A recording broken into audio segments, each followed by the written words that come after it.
Seguimos adelante aquí en Entre Líneas y lo prometido, porque hace ya más de un año entró en vigencia esta ley que habilita la desafiliación a las AFAPs, en algunos casos, con un nuevo sistema, un nuevo mecanismo sobre lo cual hemos analizado algunos datos y por lo que sabemos, Dani, hay muchos más consultas por ahora que efectivamente desafiliaciones. Exactamente. El cambio de la legislación no ha modificado sustancialmente el panorama de este sistema mixto que se creó a partir de la reforma del gobierno de Sanguinetti, el segundo gobierno, en el año 95, y bueno, ha tenido una evolución a lo largo del tiempo y además también sus contrapartes. ¿Sí? PIT-CNT sobre todo, impulsando cambios drásticos hasta llegar incluso a eliminar el sistema, y aquellos que lo defienden a rajatabla porque entienden que con el viejo sistema solidario el BPS se fundía, ¿sí? Hablando mal y pronto. Exactamente. Así que bueno, vamos con los detalles primero para ubicarnos un poco en qué es lo que la ley habilitó, que comenzó a estar en vigencia a partir del 1 de febrero del año pasado, la ley 19.162.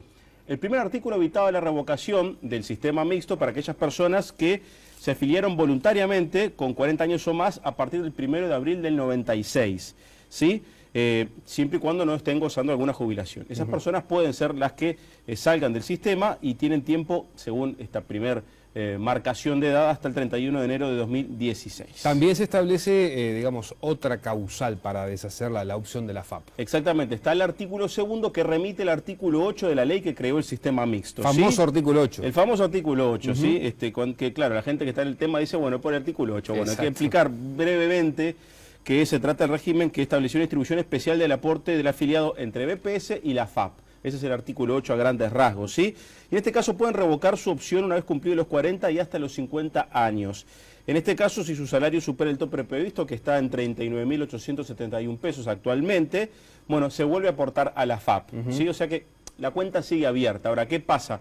¿Qué se dice desde las administradoras? Que esto es un detalle no menor porque si una persona hace uso de esta opción y se pasa de franja en su vida laboral, bueno, ahí estaría perdiendo ya lo ahorrado. Porque ¿qué pasa? Cuando uno cambia a partir de estos dos artículos, el dinero se vuelca al BPS, lo que usted ya ahorró, lo que usted ya aportó.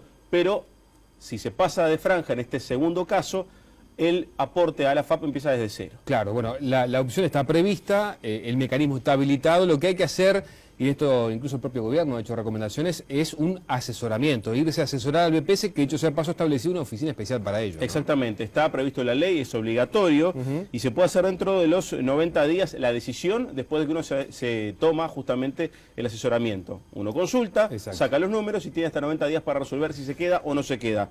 Y además las revocaciones se hacen por una sola vez. Bueno, y de acuerdo a la información que hemos podido recabar, ¿cuántas consultas y cuántas revocaciones hay? Bien, vamos con las revocaciones primero, Alfredo, y se puede ver en pantalla los números de lo que son las revocaciones a marzo de este año por parte del BPS, son cifras oficiales, 8.550 personas. Por el primer artículo, por la afiliación voluntaria en su momento, 2.003 personas. Y por el segundo artículo, 6.547, ¿sí?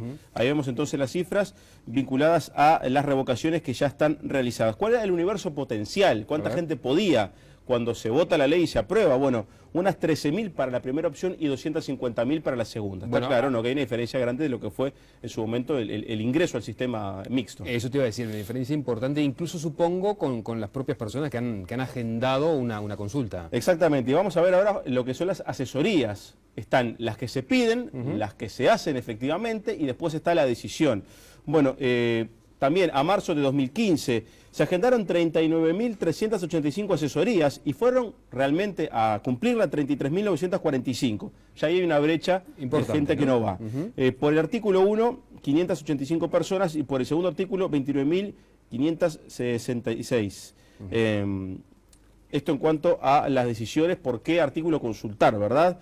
También hubo consultas por ambos casos, por ambos artículos, ¿sí? Bueno, ¿quiénes se decidieron en el momento, una vez tenidas entrevistas, asesorías? 6.524. Y días después, el resto de los que ya dijimos que se habían desafiliado o revocado. O sea que el 25% de la gente que podía, finalmente tomó la opción. Y ahí hay algo que las propias administradoras dicen es la fortaleza del sistema. Que con la consulta hecha, con toda la información, con los números sobre la mesa, uno de cada cuatro termina saliendo y el resto sigue dentro del sistema. Hay que acotar una cosa, hay 2.043 decisiones pendientes todavía, ¿sí? O sea, entrevistas ya hechas, asesorías ya hechas y están en ese plazo de los 90 días y hubo 23.333 casos en donde se venció el plazo de 90 días. Bien, así que está el panorama un poco, Alfredo, de cómo ha sido el tema de las entrevistas, las asesorías y su conclusión final. Bien, repetimos entonces, el 25% de la gente que pidió un asesoramiento efectivamente terminó revocando el sistema. ¿Y qué evaluación se hace desde, digamos, el sector de los trabajadores en el BPS? Claro, que un poco también es el motor de estos cambios. Ramón Ruiz, el representante actual de los trabajadores en el directorio del BPS, bueno, nos dice que lo principal es lograr que los afiliados tengan más información, que ese es el objetivo inicial, que se informen y que se asesoren para tomar una mejor decisión. Se dice que esta opción además es importante para que los trabajadores tengan también una mejor conclusión y una mejor jubilación. Y también apuntó que hay una cuestión cultural, por aquello de no preocuparse demasiado por la jubilación hasta estar más cerca de los años para jubilarse, claro, ¿verdad? Y ahí también hay un tema que él entiende que es necesario cambiar y que la gente se preocupe con mayor antelación. El PIT-CNT tiene una posición conceptualmente distante de la SAFAP, lo dicho, no está de acuerdo con el régimen. Lo que se sostiene en grandes líneas es que el sistema de AFAP implica un riesgo, porque obviamente las administradoras utilizan instrumentos financieros para aumentar la rentabilidad y ese riesgo con el BPS no lo tienen, ¿sí? Hay que apuntar que en este caso el PIT-CNT dice, se sabe cuánto se pone, pero no necesariamente cuándo se recibe, y eso con el BPS es distinto. Y ahí se defiende un poco el sistema solidario. Claro. ¿Qué dicen las administradoras? Por ejemplo, Gonzalo Falcone de Sura, de una de las AFAP, nos dijo que el sistema está funcionando muy bien, que las consultas se están haciendo, que hay de parte del BPS un trato muy profesional acerca del tema y que han visto que no ha repercutido en mayor medida en el sistema porque hay muy pocas desafiliaciones. Asimismo, dice que en el caso de su empresa y de otras AFAP, se le está diciendo a todos los potenciales beneficiarios de estos cambios que se informen. No es que la gente no sepa, sino que en el caso de Sura se dice que aquellos afiliados ya saben que pueden contar con esta información, por lo cual no se da eso de que faltan datos como para que la gente decida. Es bueno precisar, Daniel, que la ley de desafiliación establece una especie de subfondo que garantiza el fondo de los trabajadores. Exactamente. ¿No? En la última ley en la que permite estos cambios también se asegura que a partir de los 55 años los aportes de los trabajadores pasen a un subfondo que queda más protegido, no tan expuesto a vaivenes financieros. Esto se da gradualmente de los 55 a los 60 años para que los ahorros que hizo cada uno, bueno, estén asegurados a la hora después de cobrar esa jubilación. Que todavía un sistema que está bastante verde en cuanto a los pagos, ¿no? Hay algún caso de gente que se jubila por AFAP, pero no hay todavía, dado los años que lleva el sistema, una masiva jubilación de personas que cobran por este sistema. Brevemente, en el final, ¿hay algún dato sobre qué es lo que pasa entre las aseguradoras, el movimiento entre aseguradoras? Sí, estamos hablando que hay un universo de 1.260.000 afiliados, y los movimientos son bastante acotados, pero el último año fue de los de mayor movimiento en 6.309 traspasos de afiliados entre las AFAP. Quien tiene más afiliados actualmente es República AFAP, y el 54% de los que cambiaron en el último año están comprendidos dentro de estos cambios, o sea, tienen más de 40 años, lo cual marca una señal de que la información también sirve para que la gente mire a ver cómo está su AFAP, si no le gusta cambiar y de repente toma esa opción también. Bien, gracias Dani. Seguimos adelante ahora y le doy paso rápidamente a Danilo Tegaldo. Bien, gracias Alfredo. Y ahora vamos a hincarle el diente a lo que hablábamos temprano, a lo que decíamos en el arranque de Entre Líneas. ¿Qué pasa con las situaciones de los hijos y sobre todo cuando la pareja se distancia, se separa? ¿Qué pasa judicialmente con esos niños? ¿Qué pasa con la tenencia? Por eso vamos a hablar con el doctor Carlos Freira, abogado, que además representa al grupo Todo por Nuestros Hijos Ya. ¿Cuántas familias, cuántos padres tienen ustedes, Carlos? Antes que nada, muchas gracias por la invitación. Y bueno, en todo el país tenemos más de 1.500 familias que directa o indirectamente están vinculadas al grupo a raíz de la problemática que tienen. El tema del distanciamiento, la separación de los padres y de los familiares con sus hijos, con sus nietos, no es patrimonio exclusivo de los ciudadanos de Montevideo, sino que lamentablemente pasa en todo el país. Bien, decíamos hace instantes nada más que se dio una situación particular en estas últimas semanas, donde la Suprema Corte de Justicia, un caso que llegó hasta la Suprema Corte de Justicia, porque además eso hay que remarcarlo, y que la Suprema Corte de Justicia determinó la tenencia compartida de ese hijo por ambos padres. Un caso que no es muy común. No es muy común. ¿Cómo fue este último caso? Y lo aplaudimos. ¿Cuál es el contexto? El contexto indica que lamentablemente año tras año cada vez más las parejas se separan, hay más separaciones que casamientos, y dentro de esas separaciones cada vez existen más separaciones conflictivas. Cuando hay una separación conflictiva, por lo general, en la gran mayoría de los casos, por no decir todos, se toma al niño de rehén por parte de aquel cónyuge conviviente con el niño. Es decir, el niño pasa a ser un objeto, un botín de guerra en esa disputa personal, económica, o llámese del motivo que sea. ¿Qué es lo que pasa en ese caso? La Constitución dice que la familia es la base de la sociedad, que debe preservarse la familia por más que esté separada. Sí. Los tratados internacionales dicen que el niño no puede ser separado de ningún progenitor, pero en los hechos, en los juzgados de familia de todo el país, en su gran mayoría, cuando una pareja se separa, se opta, en forma a nuestro juicio totalmente ilegítima y contraria a las normas, se opta por un cónyuge o por otro en lo que respecta a la tenencia de ese menor. Y por lo general, en la gran mayoría de los casos, más del 95%, se opta por la madre. ¿Por qué decís, perdona que te haga el punto acá, por qué en forma ilegítima? Porque la Constitución dice, nos habla del principio de igualdad, y el Código de la Niñez y de la Adolescencia, que es lo que rige toda esta problemática de los niños, no da ninguna preferencia por los niños, por ejemplo, cuando son mayores de 2 años, ni por el padre ni por la madre. Pero en los hechos, nosotros entendemos un tema cultural, cuando uno va al juzgado de familia sí se opta y se discrimina por lo general a los padres, en perjuicio de esa relación paterno-filial que se ve impedida en los hechos, porque cuando un juicio de visita demora 10 años, lamentablemente el padre, los tíos, las tías, los abuelos, las abuelas dejan de ver a esos niños por una gran cantidad de tiempo. Claro, esta situación es cuando no se logra un acuerdo en cuanto a los regímenes de visita y la tenencia del niño con esos regímenes de visita, ¿no? Exactamente. Cuando una pareja se separa en buenos términos, que debería ser lo más aconsejable, aunque lamentablemente no lo es, los padres se ponen de acuerdo en cuanto a un sinfín de situaciones, ya sea tenencia, visitas, pensión, etcétera, etcétera. Ahora bien, en estos casos de conflicto es el niño el que más sufre y la Suprema Corte de Justicia, como bien tú lo decías, a fin del año pasado dictó una sentencia donde conceptualmente lo que dice es algo sencillo, pero no por ello menos brillante, donde dice que si un padre o una madre quiere y puede estar con su hijo, no hay nadie, ni siquiera un juez, que pueda separarlos. Y ese es el concepto, el motivo de esa sentencia, la cual aplaudimos y felicitamos, porque ese concepto lo están aplicando en otros países hace mucho tiempo, en Francia, Costa Rica, Estados Unidos. Y recientemente, por ejemplo, en Brasil y en Chile, se promulgó una ley. Te iba a preguntar, ¿qué dicen las legislaciones de los países al respecto? Las legislaciones más avanzadas han puesto punto final a esta situación, donde el niño es rehén y víctima de una situación. Entonces lo que dicen es, cuando una pareja se separa, esta es la norma, ¿no? La norma dice que una semana va con el padre y una semana va con la madre, o viceversa. Con lo cual se reparte el tiempo aproximadamente, no en partes iguales, porque es imposible, evitando todo tipo de rispidez, todo tipo de confrontación y sacando al niño de la mitad de la escena o de la mitad de esa disputa. Entonces el niño ya se sabe que salvo acuerdo en contrario o salvo alguna excepción, va a pasar la mitad del tiempo con el padre y la mitad del tiempo con la madre. Claro. Solución zanjada. En el caso de la Suprema Corte de Justicia y de este caso que llegó hasta la Suprema Corte de Justicia, porque decíamos que no todos obviamente llegan a una instancia así, son 5 miembros, fue una votación dividida. ¿Qué dijeron los miembros que votaron en contra de esa tenencia compartida? Bueno, conceptualmente, porque es un fallo largo, está muy bien fundado, respetamos ambas posiciones, pero entendemos que la posición de la mayoría es la que tiende a acompañar los procesos de cambio y los procesos de otros países que han adoptado legislación avanzada. Lo que dice es que habiendo tanta confrontación no es aconsejable que el niño pase con uno o pasen con otro. Con lo cual respetamos esa fundamentación, pero no la compartimos.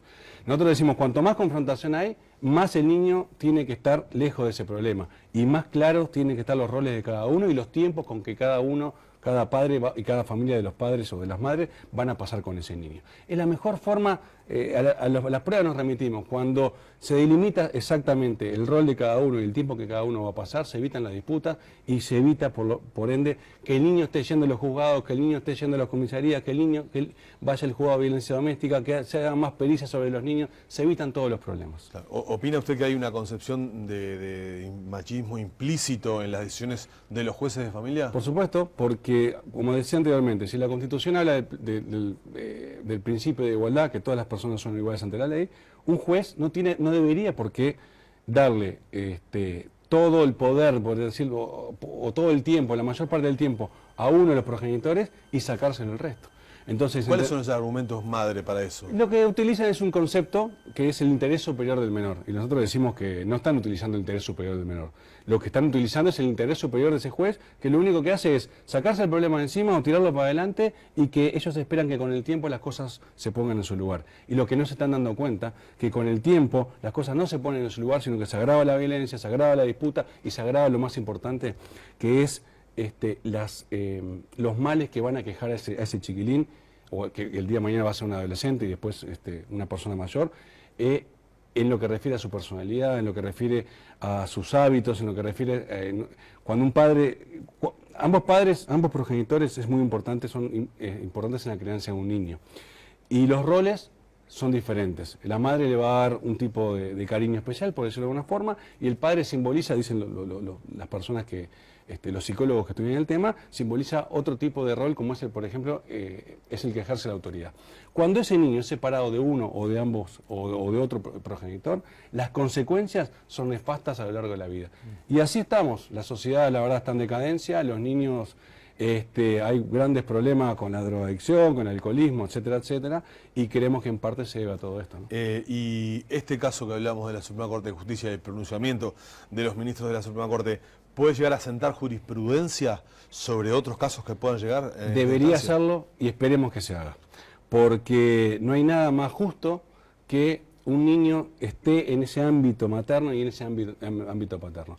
Y nosotros en ese sentido hemos tomado algunas medidas. Por ejemplo, hemos hecho una demanda al Estado uruguayo. Sí, eso lo quería preguntar, porque han demandado al Estado uruguayo ante la OEA. Ante la OEA, a los efectos. ¿Qué dice esa demanda concretamente? Lo que estamos denunciando es la violación sistemática de los juzgados de familia, de los derechos humanos de los niños, y estamos amparados, por ejemplo, el año pasado en un caso en concreto, el Instituto Nacional de Derechos Humanos y Defensoría del Pueblo del Uruguay, en un caso que le fue sometido a consideración, dijo que el dictamen fue que se violaron todos y cada uno de los derechos de un niño al no permitírsele ni un acceso rápido a la justicia, ni un acceso a la justicia, y al verse separado, por ejemplo, ese padre del niño durante un periodo de tiempo de años muy importante. Entonces, si los institutos de derechos humanos creados por el Parlamento están diciendo que se violan sistemáticamente los derechos humanos de los niños en este país, es hora que las autoridades judiciales tomen nota. Ahora, ¿eso implica también un cambio en el Código de la Niñez y la Adolescencia, por ejemplo? No, lo único no hay que cambiarlo el código, ¿se podría trabajar perfectamente con este texto actual? Perfectamente con la legislación que hay, que es una legislación de avanzada en cuanto a los niños se refiere. Y no dice nada de la tenencia compartida. Entonces, cuando un texto no prefiere a uno ni prefiere a otro de los cónyuges, porque es el juez el que está decidiendo. Ahora bien... Pero, perdón, quiero quedarme en el tema de juzgado de familia. ¿Qué pasa en los juzgados de familia? ¿Se demoran mucho los procesos? ¿Cuánto puede demorar un padre que está en una situación de esta en un juzgado de familia? Y en una situación conflictiva puede demorar 5 años, 10 años, 14 años. ¿Tanto tiempo? Sí, y más también. Entonces, eso no es justicia. La justicia es darle a cada uno lo que le corresponde. ¿Pero y por qué? ¿Porque los procesos son lentos? Por diferentes motivos. ¿Por chicanas jurídicas? Porque los procesos son lentos. Por ejemplo, ahora, desde octubre del año pasado, la mayor parte de los juzgados están paralizados por medidas gremiales, por chicanas judiciales. Hay muchas chicanas para hacer para que un padre no vea un hijo. Le hagan una falsa denuncia y el juez, vuelvo a repetir, el juez de turno, en forma totalmente ilegítima, dice, bueno, suspéndanse las visitas, pasa el juzgado penal. Por una denuncia falsa. Una denuncia falsa de cualquier motivo. Entonces, por 1 año, 2 años o 3 años, automáticamente ese padre y toda la familia, porque no nos olvidemos, cuando se le suspenden las visitas a un padre, por lo general se le suspende a la abuela, a la tía, a los sobrinos, etcétera, etcétera, quedan interrumpidas las visitas. Y ahí también se está violando el principio de inocencia. Nuestra Constitución dice que todo el mundo es inocente hasta que se muestre lo contrario. Entonces, si yo mañana digo que Juan Pérez hizo algo, lo tengo que probar, es al revés. Es el que denuncia tiene que probar el hecho, no el que se defiende. Acá se invierte la carga de la prueba por parte de los juzgados, lo más fácil es suspendemos la visita, que lo decía otro juzgado, por lo general en la órbita penal. Y ahí pasan muchos años. Es un sistema nefasto y perverso, que lo único que hace es alentar la violencia en la sociedad, lo único que hace es fomentar que esos niños no puedan crecer ni con sus padres ni con las familias paternas. Y en el final, me estaba contando sobre esta demanda ante la OEA. Básicamente, ¿qué es lo que esperan ustedes de esa demanda? Esperemos que la OEA, luego de estudiar pormenorizadamente el caso, dictamine a favor nuestro vuelvo a repetir, no es una demanda económica, no estamos pidiendo dinero, simplemente estamos denunciando internacionalmente una situación donde Uruguay viola sistemáticamente los derechos humanos. Ahora bien, esa es la problemática. Como lamentablemente en los juzgados de familia hay un tema cultural, que no lo vamos a cambiar, porque esa es la realidad. De a poquito se va a ir cambiando, pero va a demorar mucho tiempo, y lamentablemente una abuela no puede esperar 10 años para ver a su nieto.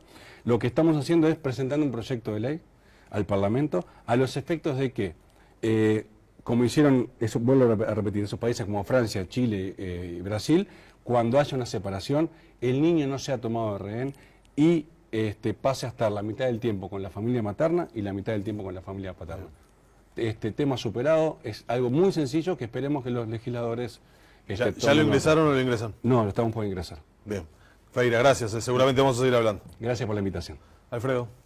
Amigos, hacemos la última pausa. Tras la misma conversamos con el diputado Jorge Gandini a propósito de lo que pasó el domingo de las elecciones, pero también sobre su futuro político. Ya venimos.